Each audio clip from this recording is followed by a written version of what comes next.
Hello everyone, Toronto Pearson International Spotter here. Hello.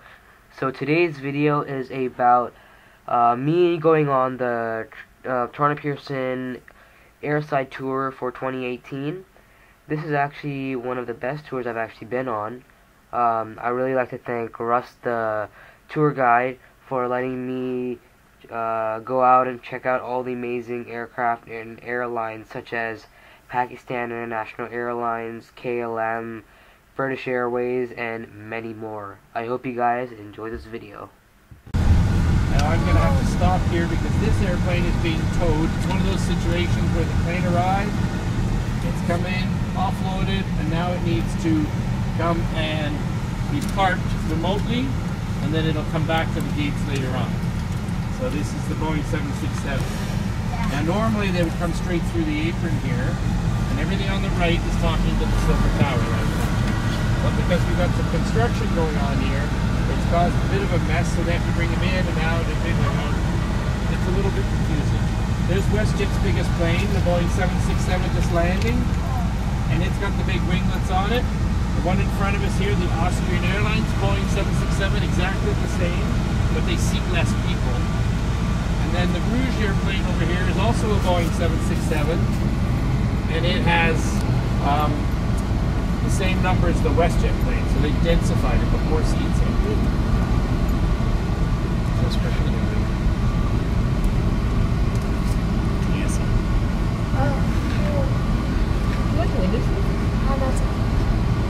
So this is being towed. So that's only got a person in it called the brake man that's riding the brakes in case something goes wrong. But the guy driving the tractor is actually the one talking to the control tower. It's empty. It's probably got just garbage on it. They're going to clean it all out and then put the baggage, put the fuel on for later on. Okay. The engines aren't running.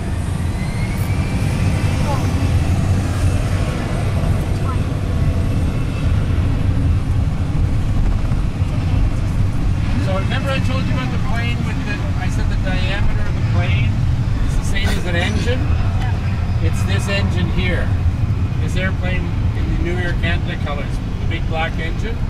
That's called the Boeing 777-300, 777. And that engine, it's worth $25 million.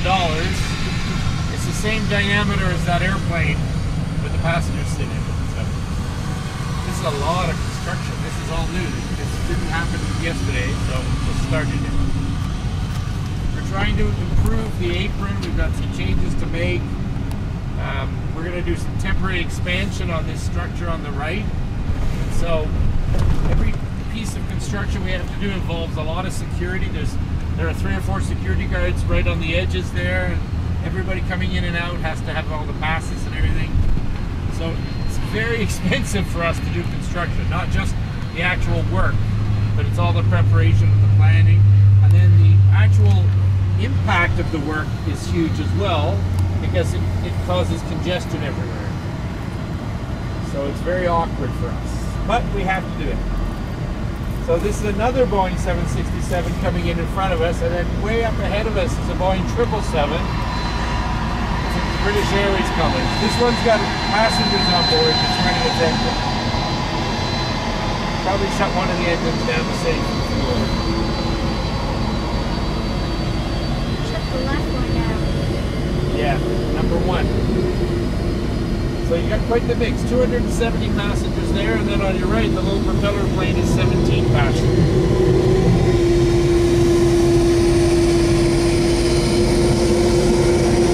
That's why Apron has to deal with this, because there's lots of coordination.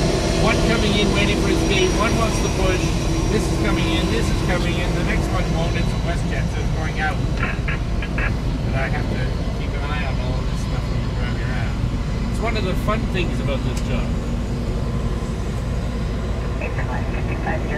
Just colors over here that doesn't have them. So it means that they haven't invested the extra money, so they're probably getting rid of that plane in a little while. It's not worth it.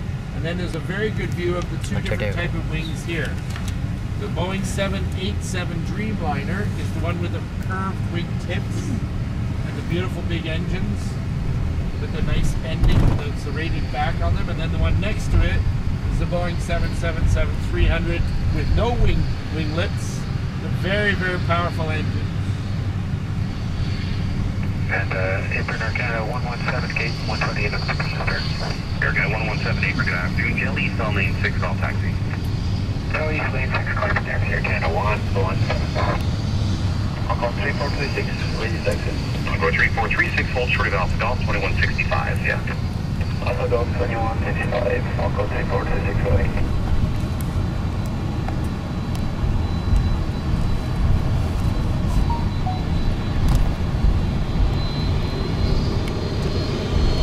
So on our left-hand side, the de-icing area is connected right now. The world's largest de-icing area.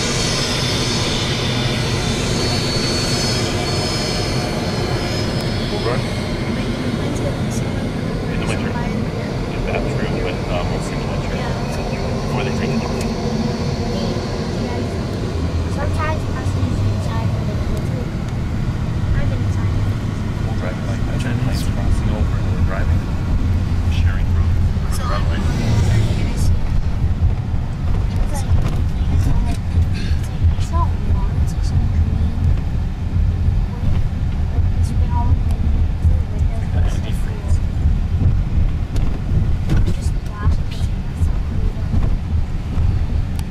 Like a pressure wash, right? Hey, for Golfin, Speedbird 22. This is this one here. Tango taxiing into Fleet Apron on Alpha Kilo. Speedbird 221 Tango Apron, good afternoon. Alpha Kilo Charlie 33. Alpha Kilo Charlie 33. Speedbird 221 Tango. So it sounds like it's very simple transmission. And why would he have to bother calling if all he's doing is going from here to the gate over here? But it's because this apron controls this area. And so if he's moving from one person's control to another, he has to be on their frequency. If he's not, then he could mess everybody up. So in his case, it was very simple, but it could have been enter, turn to the right, and pull over and wait because something's outbound or something like that.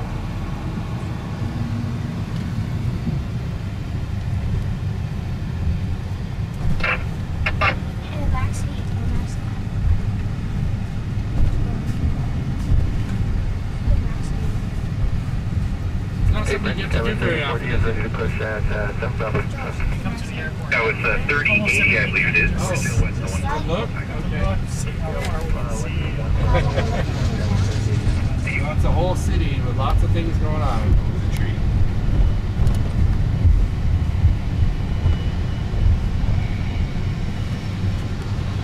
Dreamliner coming towards us. It's under power, so it's got its lights flashing.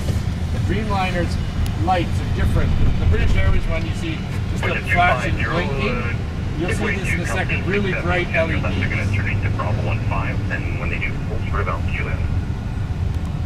Yeah, so when I was in A330, there was a Airline making that right next to us. Again, giant X's, that helps identify if the pilots don't come through here. There's construction going on. On the far side, that building is the infield terminal I talked about. And at the far end of the airport ahead of us, we have one of our other fire stations. So we have 3 fire stations on site. Air Canada 117 or Air Canada 117 lane, the one, the round plane, the UPS plane? That's a DC-10. One jet 250, 2160. MD-11, DC-10. And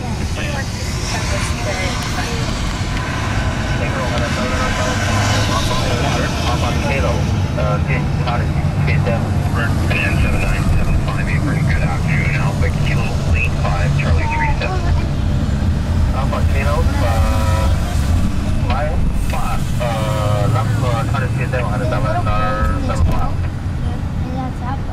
Struggling with the English. That's Hainan Airlines from Beijing. Now, I don't want to go past here because we have to go through security again. I don't want to do that.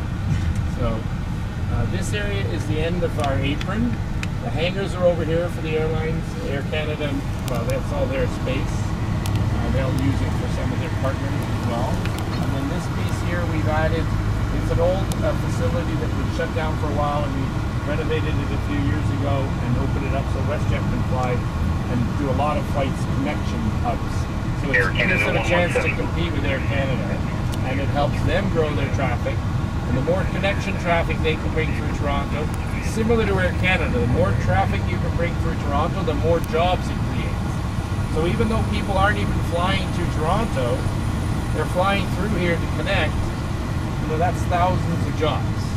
One of those big 777s like that, Jet Airways that's parked across the apron there, Air Canada has 2 of those a day flying to Frankfurt.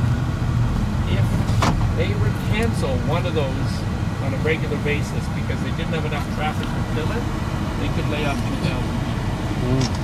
So it's good to have all these jobs and to have all this stuff happening through here. Now it's hard to see with all this stuff around, but I just wanted to point out, so I talked about the stormwater facility. It's out in the grass there, you can't see it, it's below ground. But in that grassy area there, we also had a cemetery from 1837 until the airport was opened in Malton. That photo that I showed some of you at the beginning.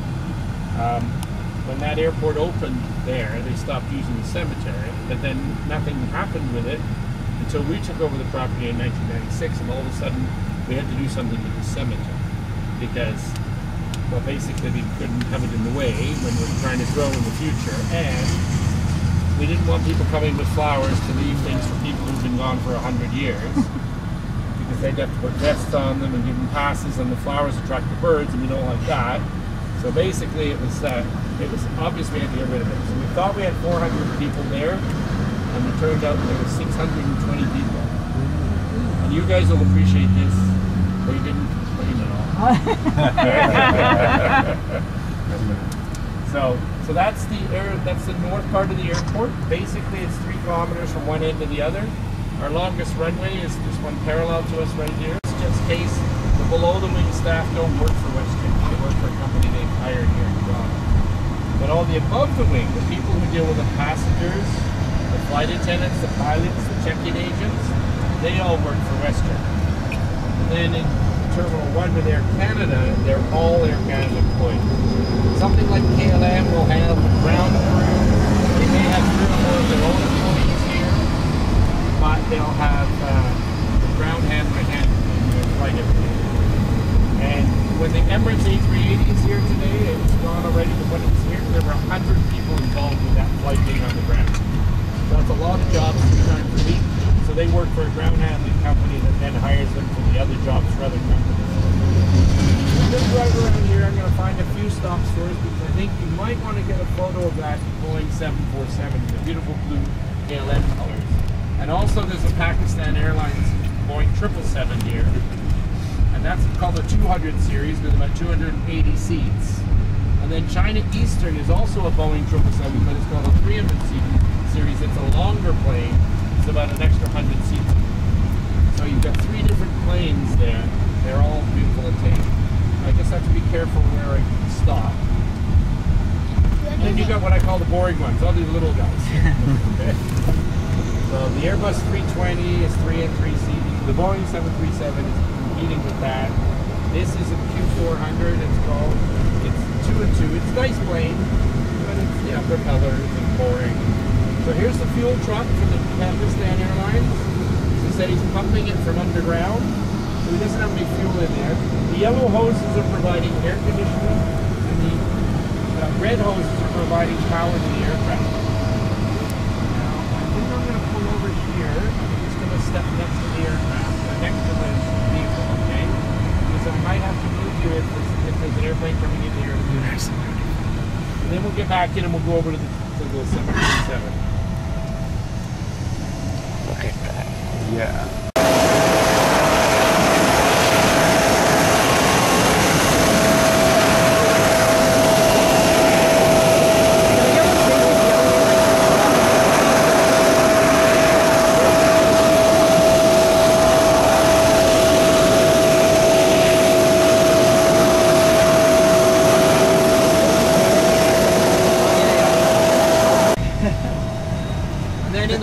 Picture the wind coming across the field blowing snow, and they're out here trying to load the luggage.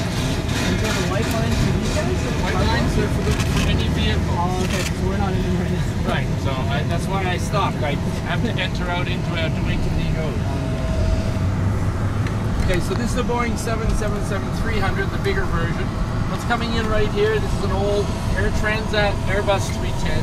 There's only 7 of them left flying in Canada. I'm not going to get out here. I'm just going to let you take some photos close up as we drive by, okay?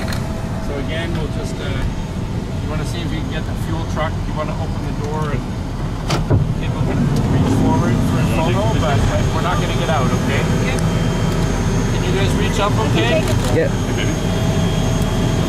Of the fuel See if truck? you want to move forward. Whatever you want. Oh, that's fine. You're okay? Whatever you think you should Can do. you just step? Go ahead. Just go there and take a picture. Just go there. Just Maybe we should have had. Just don't step out. Just from the door.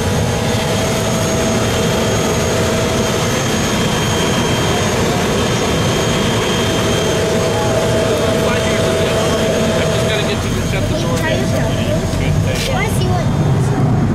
All right, good.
Called FOD, so something broke and it fell out, and if that got scooped up by the engine, that would wreck the airplane. So you obviously don't want to do that. So now what you're going to see here, I can't get you out obviously, but I'm going to try and turn us around so that you can see this. Okay, so if you look on your left, you've got these wing walkers, and there's a person at the front who's marshalling the plane in. Sometimes they'll use the automated system, but a lot of times they're still using the manual process. So he's waving the plane in, and then the The wing walker sits out here to prevent any vehicles from getting in the way. There should be one on each side. I can't see both, but they've got their arms up like this.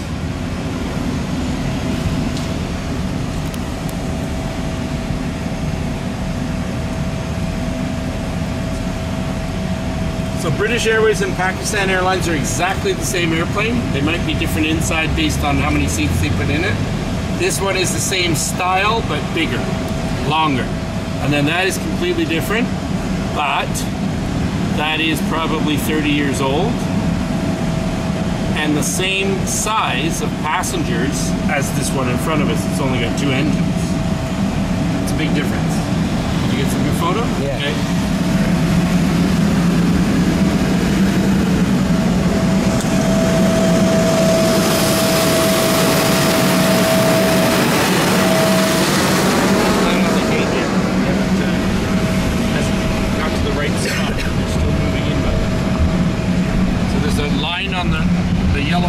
There's a marking on there that tells the pilot or the ground crew where the airplane should stop.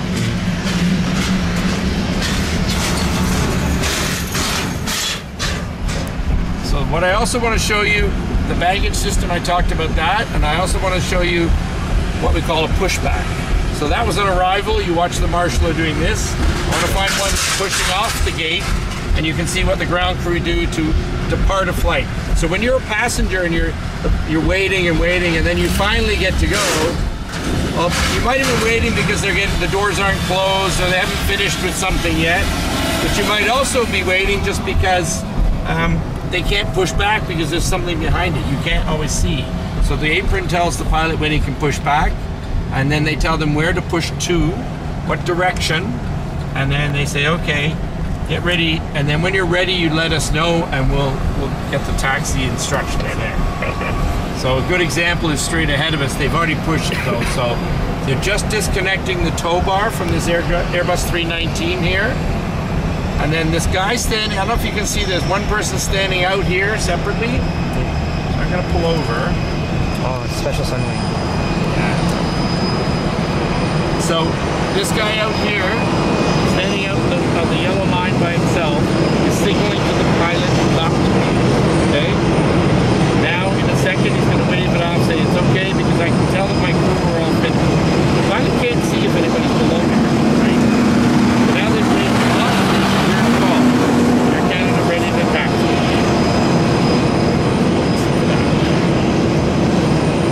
Because if he was delayed with the push, or there was any sort of problem,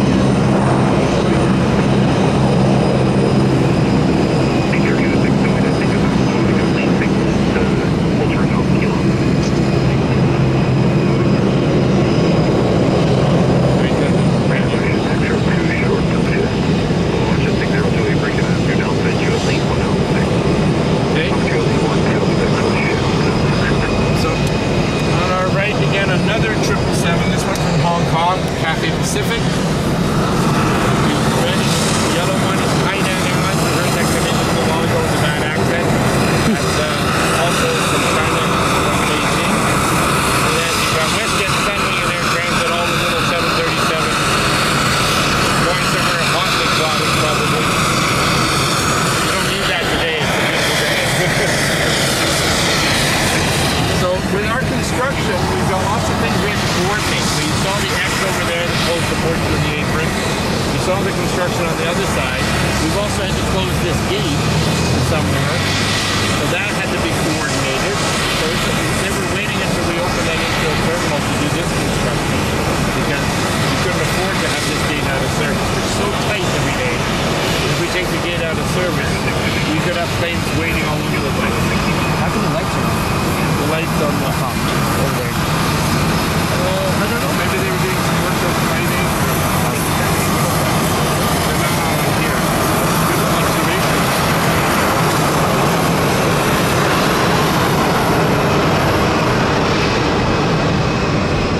Okay. So on this side, we've got Terminal 1. On our left, it's Terminal 3.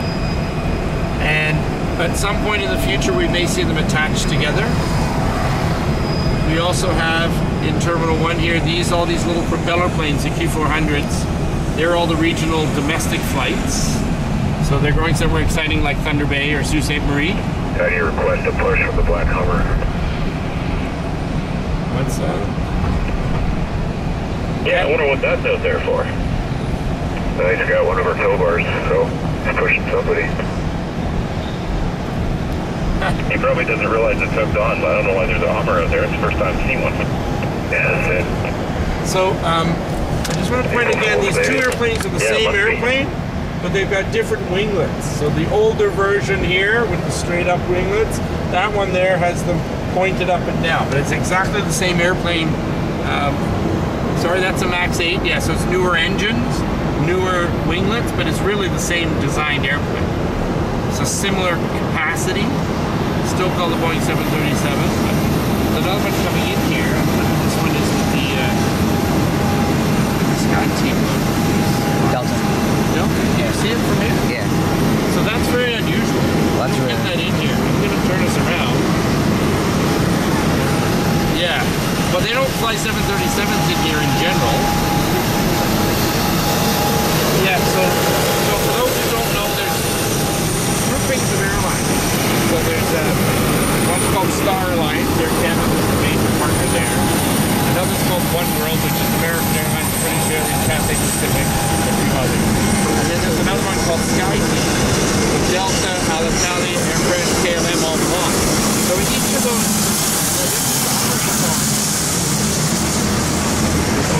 that's what he's saying, it's very unusual. What on earth is he doing pulling a tow bar? So what are saying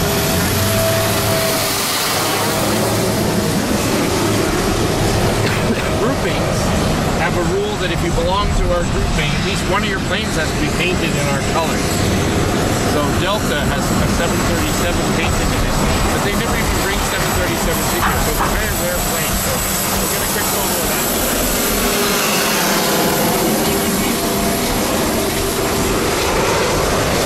Are you okay hearing me still? I know I'm yelling, but...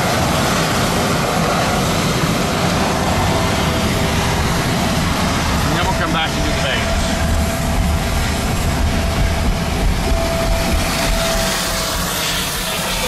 And that noise, by the way, is the auxiliary power unit. It's an engine in the tail of the airplane, which is providing power to the aircraft while it's on the ground.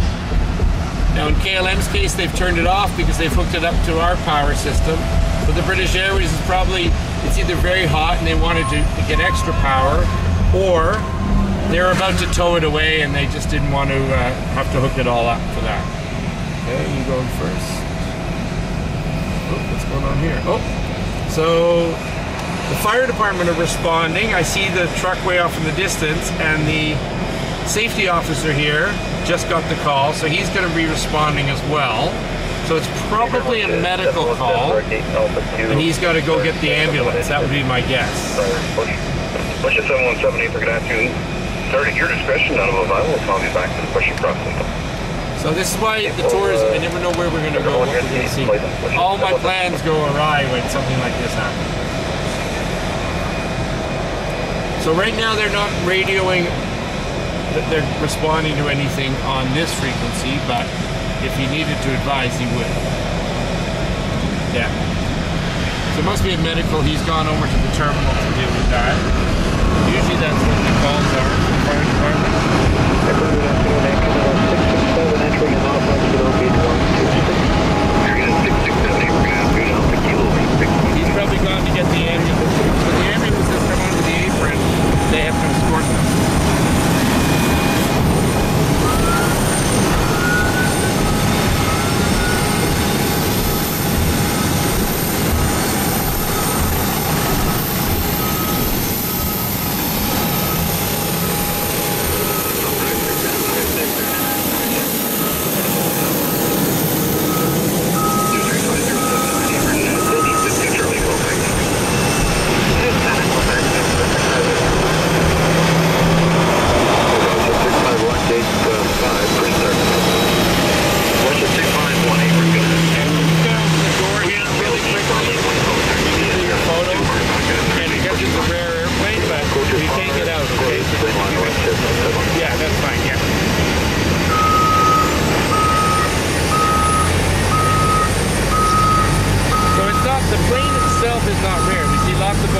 777-800s here.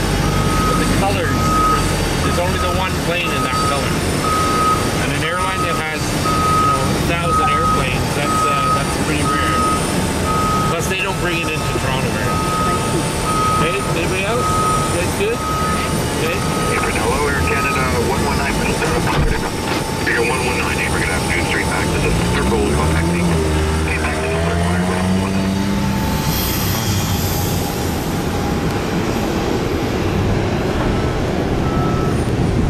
All right, let's go look at some baggage. I know that might not be as exciting as airplanes, but I really want you to understand that we don't lose your baggage at this airport, okay? In fact, we've never lost your baggage at this airport. Does everybody know? Do you believe me? So what happens is we supply the hardware, the conveyor systems, and the computer systems and the cameras, and we monitor all the baggage. But we don't actually lift the bags and put them into the airplane. So the airlines do that. And that means that if they get lost, it's their fault. So we've never lost your bags. In Terminal 3 here we have 8 kilometers of conveyor belts. Terminal 1, it's 17 kilometers. So it's a lot of stuff that we're responsible for. And we have staff that actually prepare and maintain it. We also have staff that assign them, because each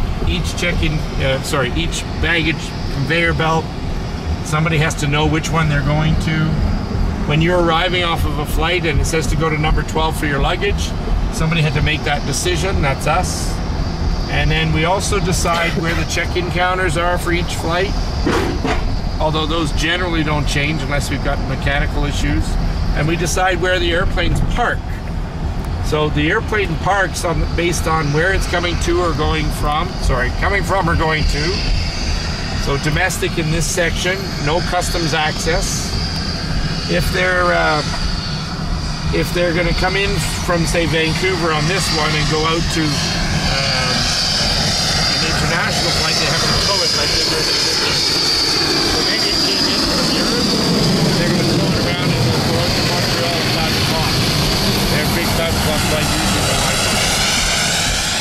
So that's what that could be. And then we have to assign it based on the width of the aircraft as well, how big it is. So where the people are going to be serviced, do they go through US Customs before they get on the plane? Do they go through Canada Customs when they arrive? Do they segregate them from that, which means you put them in the domestic area? And then there's still the preferences of the airlines. So in Terminal 1, it's not so bad. But Terminal 3, WestJet wants all their planes together. American Airlines wants them all together. And sometimes we can't do that. And then we only have 2 gates here that really can accommodate the Airbus A380, the big double-decker. So that's this gate here, which it left from earlier. So they're waiting now for another plane to come in. But in the meantime, all these planes coming in, turning around, going back out, or coming in, towing off, and coming back to the gate later on. That's what it's all about. That's how we run this airport. And we're doing a pretty good job. We are the second largest international airport in North America in terms of number of international passengers. So even though Atlanta has a huge number of passengers, most of them are domestic. So in terms of international passengers, we're the second largest. And we're the 4th largest entry point into the United States. After all the border crossings, we are so there's like 3 border crossings ahead of us on the roads, and then there's this airport. That's how many people. There are actually, the US Customs staff are here. They are here for 5 years. They get paid a lot of money by their US government. We don't pay anything for US Customs, but at the same time, they don't pay us rent. Similarly, Canada Customs, we want them to provide the service, then they don't pay us rent. So we get rent off of Air Canada for their offices, for their check-in counters. We get rent off of all the tenants. Every time you fly and you buy a glass of wine in the restaurant, we get a portion of that.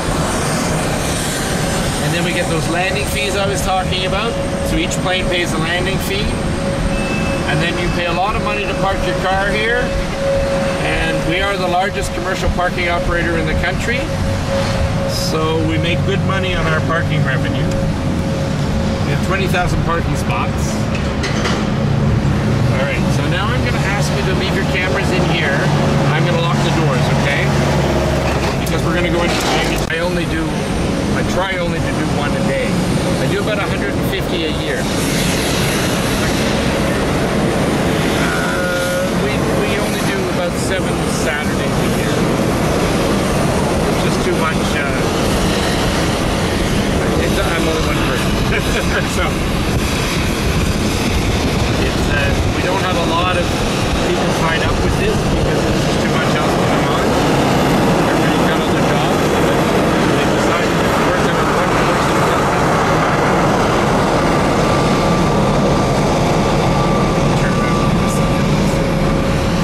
So this is all cargo here, and then you got some baggage as well.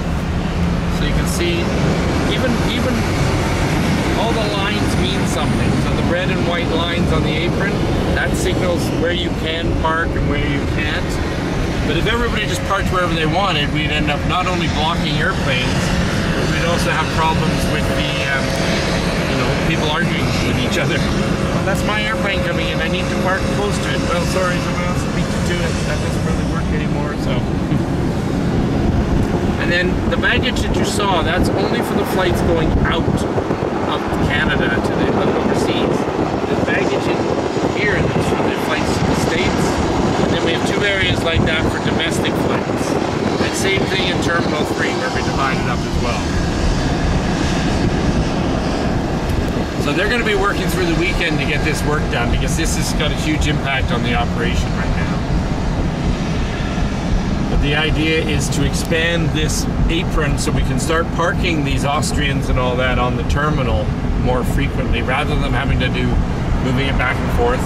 And sometimes we do what's called a hard stand. As I mentioned before, you take the bus to the airplane.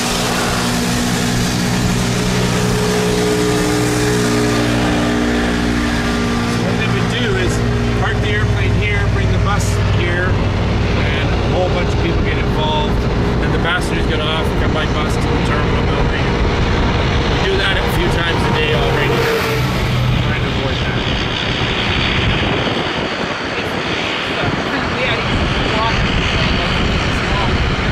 Right?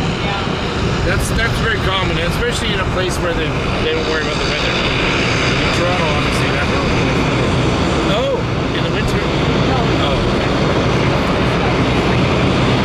So remember when we started the tour, just an hour and a half ago, we came through security and Austria was towing on. And now it's towing back to the terminal.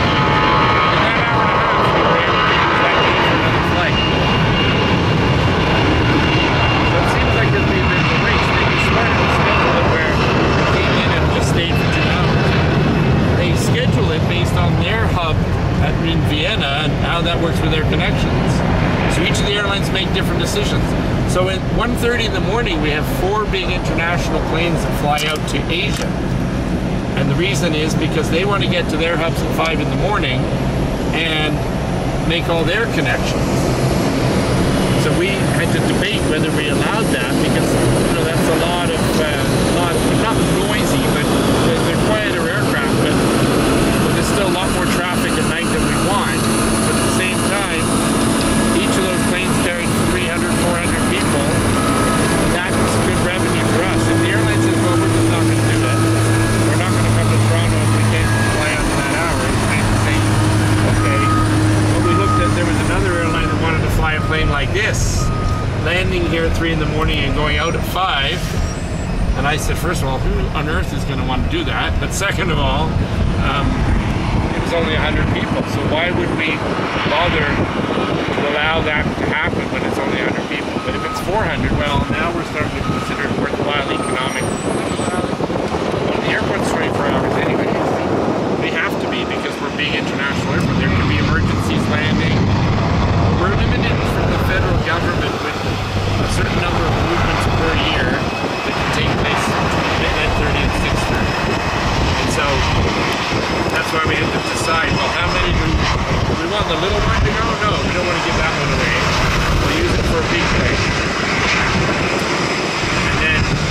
we have a snowstorm, well then all the planes that we're trying to